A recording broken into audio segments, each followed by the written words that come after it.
आज हम पढ़ने वाले मेजरमेंट इन मेट्रोलॉजी सब्जेक्ट में टॉपिक है टेलीसर्फ सरफेस रफनेस टेस्टर के बारे में। इसमें जानेंगे टेलीसर्फ सरफेस रफनेस टेस्टर क्या होता है, कैसे काम करता है। तो सबसे पहले जानेंगे टेलीसर्फ सरफेस रफनेस टेस्टर।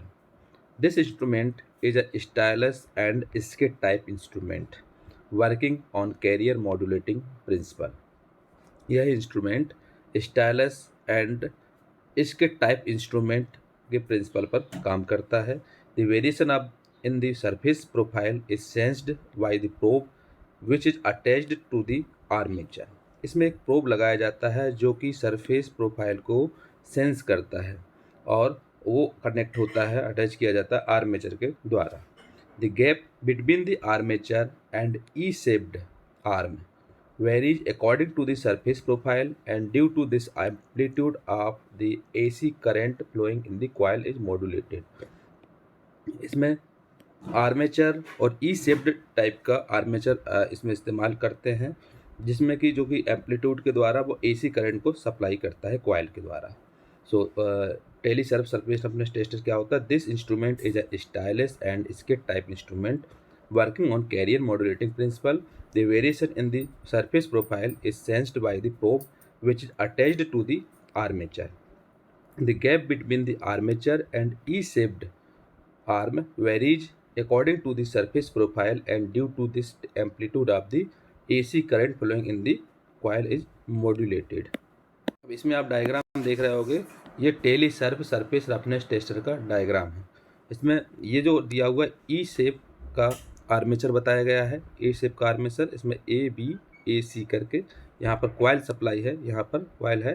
ये जो होता है ये कहलाता है सेंट्रल लिम्ब है, और ये है आउटर लिम्ब विथ कॉइल के साथ में, और ये ई शेप्ड स्टैंपिंग है। और यहाँ पर ये जो होता है ये आर्मेचर होता है, ये स्किड होता है जो कि सरफेस रफनेस में यहाँ पर इसको रफनेस के लिए काम आता है। ए बी यहाँ पर ये प्राइमरी कॉइल है, और AC जो है इसमें सेकेंडरी कॉइल है। दो कॉइल इसमें यूज होती है, एक AB एंड AC। जो AB है इसमें, ये जो दिख रही है आपको AB, ये है प्राइमरी कॉइल, और AC है इसमें सेकेंडरी कॉइल। ये ई शेप्ड स्टैंपिंग है, ये आर्मेचर है, ये जो आपको दिख रहा है आर्मेचर, ये स्किड है, और ये आउटर लिम्ब विथ कॉइल है, और ये सेंट्रल लिम्ब है। और यहाँ पर जो ये बताया गया है ये सरफेस रफनेस बताया गया है, सरफेस रफनेस है। अब इसमें देखेंगे सरफेस रफनेस टेस्टर कैसे काम करता है इसके बारे में। एक स्ट्रेन गेज होता है, स्ट्रेन ब्रिज को इसको ऑस्किलेटर में कनेक्ट करते हैं, और इसमें एम्पलीफायर और डीमोडुलेटर इसमें अटैच किया जाता है। यहाँ पर ये रिकॉर्डर है, ये मीटर है इसमें, जो कि इसमें रीडिंग बताता रहता है जहाँ पर सरफेस रफनेस होता है। और ये होता है फिल्टर्ड वेव फॉर्म होता है यहाँ पर। और ये कैरियर, ये modulated carrier and demodulated and smooth carrier. So इसमें ABCD यहाँ पर कॉइल अटैच होती है। कॉइल अटैच होने के बाद ऑस्किलेटर के द्वारा यहाँ पर एक प्रोब लगाया जाता है। प्रोब के द्वारा इसमें ये सरफेस रफनेस को ये टच करता है, जिसके द्वारा टच करने के बाद इसको जब कंटिन्यू काम करेंगे तो इसमें जो भी इसमें एरर आएगा या जो भी इसमें सरफेस रफनेस होगी वो यहाँ पर मीटर में शो करती रहेगी। तो जैसे जैसे इसको हम आगे बढ़ाते जाएंगे और सरफेस रफनेस को टेस्ट करता जाएगा, और जो भी इसमें सरफेस रफनेस होगी वो इस मीटर में शो करेगा। तो ये जो है ये कैरियर है जो कि इसमें बराबर इसमें सरफेस रफनेस है। ये मॉड्यूलेटेड कैरियर जिसमें डिफर है, इसमें किसी में ज़्यादा किसी में कम है। ये डीमॉड्यूलेटेड है, इसमें किसी में ज़्यादा है और किसी में नीचे गैप है अंदर साइड। तो ये क्या है, ये 3 प्रकार की कंडीशन बताई गई है: carrier, modulated carrier and demodulated and smoothened carrier. और ये होता है ऑस्किलेटर जो कि ब्रिज में कनेक्ट है, और ये एक ब्रिज कनेक्ट होता है एम्पलीफायर से, एम्पलीफायर कनेक्ट होता है डीमॉड्यूलेटर से, और डीमॉड्यूलेटर कनेक्ट होता है यहाँ रिकॉर्डर में जो कि रिकॉर्डिंग होती है, और यहाँ से आगे जा करके फिल्टर्ड वेव फॉर्म कर करके यहाँ पर मीटर में जो कि यहाँ रीडिंग शो कर देती है, जिसके द्वारा हमको पता चल जाता है कहाँ सरफेस रफनेस है, कहाँ पर फिनिशिंग है। सो इसके पार्ट्स कौन कौन से होते हैं? Carrier, modulated carrier, demodulated carrier, oscillator, amplifier, demodulator, ये फिल्टर्ड वेव फॉर्म, ये मीटर है, और ये रिकॉर्डर है। तो ये डायग्राम हो जाता है Talysurf surface roughness tester का। कंस्ट्रक्शन, इसके कंस्ट्रक्शन के बारे में जानेंगे। Is shown in figure, the stylus is mounted on the armature which is pivoted at the center limb of an E-shaped soft iron head। Diagram को देख करके हमें पता चल रहा है इसमें एक स्टाइलस है जो कि आर्मेचर के द्वारा ये माउंट करता है और ये क्या करता है, इसके द्वारा जो सरफेस रफनेस है उसको वो टेस्ट करता है। The outer limbs of the head are provided with 2 induction coils and a small air gap is left between the armature and outer limbs of the head। इसमें 2 लिम्ब लगाए जाते हैं। 2 limb के जो हेड होते हैं उसमें जो कि एक छोटा सा गैप छोड़ते हैं, उसके साथ में आर्मेचर में कुछ कॉइल लगाई जाती हैं। उस कॉइल के द्वारा वो उसमें एसी करंट सप्लाई किया जाता है जिसके द्वारा वो उसको स्टार्ट करता है और उसके द्वारा सरफेस रफनेस की टेस्टिंग की जाती है। सो कंस्ट्रक्शन क्या क्या है इसमें, is shown in figure the stylus is mounted on the armature which is pivoted at the centre limb of an E shaped soft iron head. The outer limbs of the head are provided with 2 induction coils and a small air gap is left between the armature and outer limbs of the head। अब इसका working में क्या है, a downward movement of the stylus results in decreasing the air gap of the primary coil and in an equal increase of the air gap at the secondary coil। जब ये downward movement करता है stylus तो इसमें जो result देता है वो एयर गैप के द्वारा डिक्रीजिंग करता है प्राइमरी कॉइल में और बराबर ही इंक्रीजिंग करता है एयर गैप के साथ में सेकेंडरी कॉइल में। Thus the amplitude of the original AC current flowing in the coils is modulated। इसमें एम्पलीट्यूड के द्वारा जो ओरिजिनल AC करंट सप्लाई है वो इसमें कॉइल को मॉड्यूलेटेड करता है। The output of the bridge thus consist of modulation only as shown in figure। इसमें जो ब्रिज होता है इस ब्रिज के आउटपुट जो होता है वो मॉड्यूलेशन करके होता है जो कि आप डायग्राम में देख चुके हो। This is further demodulated so that the current now is directly proportional to the vertical displacement of the stylus only. अगर हम डिमोडुलेटेड के लिए सप्लाई करते हैं करंट को तो इसमें क्या होता है, डायरेक्टली प्रोपोर्शनल होता है वर्टिकल डिस्प्लेसमेंट के लिए स्टाइलस।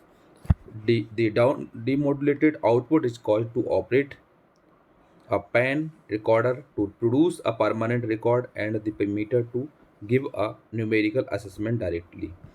Demodulated output में हम इसमें जब ऑपरेट करते हैं तो इसमें पेन रिकॉर्डर होता है। पेन रिकॉर्डर के द्वारा जो भी उसको सरफेस होता है उसमें वो सेंसर करने के बाद वो कंटिन्यू मीटर में रिकॉर्डिंग करता रहता है। The response of this instrument is more rapid and accurate as compare to Tomlinson surface tester. ये जो इंस्ट्रूमेंट होता है ये रिस्पॉन्स करता है, डायरेक्टली करता है और ज़्यादा से ज़्यादा रिस्पॉन्स करता है और ये एक्यूरेट भी करता है compare to Tomlinson surface roughness tester के बराबर। सो इसका जो वर्किंग है, वर्किंग क्या है, are downward movement of the stylus results in decreasing the air gap of the primary coil and in an equal increasing of the air gap at the secondary coil. फिर है that's the amplitude of the original AC current flowing in the coil is modulated. The output of the bridge consist of modulation only as shown in figure। This is further demodulated so that the current now is directly proportional to the vertical displacement of the stylus only। The demodulated output is caused to operate a pen recorder to produce a permanent record and the meter to give a numerical assessment directly। The response of this instrument is more rapid and accurate as compared to Tomlinson surface tester। Advantages of Talysurf surface roughness tester. तो advantage क्या क्या है इसके, पहला है its response is more rapid, ये ज़्यादा से ज़्यादा रिस्पॉन्स जल्दी से जल्दी रिस्पॉन्स करता है। It is accurate as compare to Tomlinson surface roughness test meter. जो टॉमलिंसन सरफेस रफनेस मीटर होता है उसके कंपेयर्ड ये एक्यूरेट रीडिंग निकालता है। It gives 20/20 and Y100 horizontal magnification करता है। ये Y20 and Y100 horizontal magnification देता है। तो इसके एडवांटेज क्या है, it response is more rapid, it is accurate is compare to Tomlinson surface meter, it gives Y20 and Y100 horizontal magnification. Disadvantages, इसके डिसएडवांटेज क्या क्या हैं, this instruments are bulky and complex होता है, ये काफ़ी बल्की एंड कॉम्प्लेक्स होता है। इनिशियल कॉस्ट इज हाई, इसका जो खर्चा होता है काफ़ी ज़्यादा होता है। Measurements are limited to a section of a surface, ये सरफेस रफनेस के लिए ही इसका लिमिट यूज हो कर सकते हैं, बाकी और दूसरे के लिए नहीं कर सकते। Needs skilled operator for measurement, इसका मेजरमेंट करने के लिए कोई स्किल्ड ऑपरेटर की ज़रूरत पड़ती है। Distance between stylus and skit and shape of the skit introduce error in measurements of wavy surface, इसमें जो इसकी स्टाइलस या स्किट के द्वारा इसमें कई बार इसमें एरर भी आ सकता है। तो इसका डिसएडवांटेजेस हैं, डिसएडवांटेज कौन कौन से हैं? These instruments are bulky and complex, initial cost is high, measurements are limited to a section of a surface, needs skilled operators for measurements, distance between stylus and skid and the shape of the skid introduce errors in measurements of for wavy surface। ये होता है Talysurf service roughness tester और इसकी working, construction, advantage and disadvantage के बारे में।